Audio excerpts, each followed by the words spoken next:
आसंतु देश विदेशर किछि गुरुत्वपूर्ण खबर उपरे नजर पकाइबा। पुरी रे भक्तंकु मागणा महाप्रसाद बंटन योजना रहितिबा कहिले आईन मंत्री।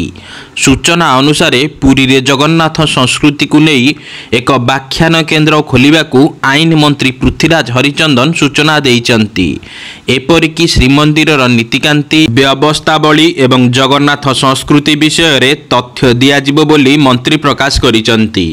एही अवसर रे राज्य सरकार पुरी श्रीमंदिर को आसुथिबा भक्तंकु मागणारे महाप्रसाद बंटन योजना रखिथिबा कहिचंती आईन मंत्री पृथ्वीराज हरिचंदन। ए नेई विचार परामर्श चलीची, खूब शीघ्र एहार रूपरेख दियाजिबो बोली मंत्री प्रकाश करिचंती।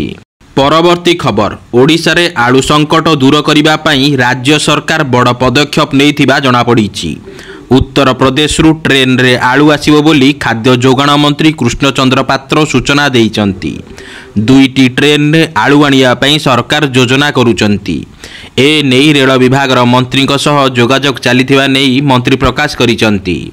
सूचनायोग्य पूर्वरु राज्य रे आलू दर हु हु होई बढ़ुथिला। बाहर राज्य रु आलू आमदानी होई पारु नथिबारु ओडिशा बाजार रे आलू संकट सृष्टि होइथिला। एभली स्थिति रे पश्चिम बंग सरकार ओडिशा को आसुथिबा शह शह आलू ट्रक को अटकाई देइचंती।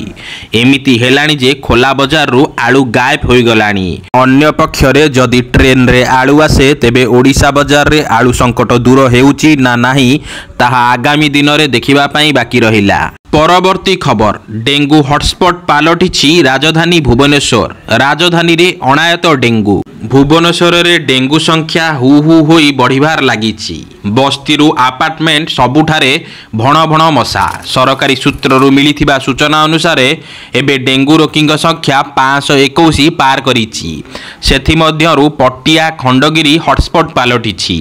जुलाई मासरे 314 डेंगू रोगी चिन्हट होइतिला बेले अगस्त मासरे एही संख्या 150 पार कलानी। परवर्ती खबर, ममता महंत पुणी जिबे राज्यसभा। बीजेपी तांकु राज्यसभा पठाइबो। बीजेपी केंद्रीय कमिटी मोटामोटी ए निष्पत्ति नहीं सारिछि। ए नहीं कोनोसी द्वंद्व नाही। दिने कि दुई दिन मध्यरे दल पक्षरु विधिवत भावे तांको ना घोषणा करा जिवो।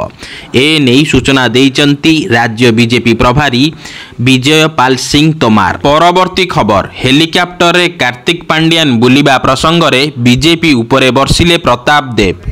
पांड्यान को बुलिबा प्रसंग रे प्रतिक्रिया रखिले बीजेडी मुखपात्र प्रताप देव। ए नहीं प्रताप देव कहिचंती अजथा राजनीति करुची बीजेपी। तदंत हेबो बोली परिवहन मंत्री 15 दिन भितरे 4 थर कहिलेनी। बीजेपी विरोधी दल रे थिबा बेले ए नहीं विधानसभा रे प्रसंग उठाइथिला, जार उत्तर रखिथिले मुख्यमंत्री नवीन पटनायक। तांको निर्देश रे कार्तिक पांड्यान जिला गस्त करिथिले बोली से स्पष्ट करिथिले। एबेकार सरकार बीजेपी रो अछि, जेते तदंत करिवार कथा करि पारंती। ए नहीं बारंबार कहिवार आवश्यकता नाही। केवल गणमाध्यम रे चर्चा रे रहिबा पई परिवहन मंत्री एपरी कहउचंती बोली कहिचंती प्रताप देव। परवर्ती खबर, बंगोपसागर रे लघुचाप सक्रिय। राज्य रे 2 दिन प्रबल वर्षार संभावना। आज सुधा बांग्लादेश और गांगेय पश्चिम बंग उपरे एक बड़ लघुचाप सृष्टि हेबार संभावना रहिछि। फलरे राज्य रे 20 तारिख जाए प्रबल वर्षार संभावना रहिछि।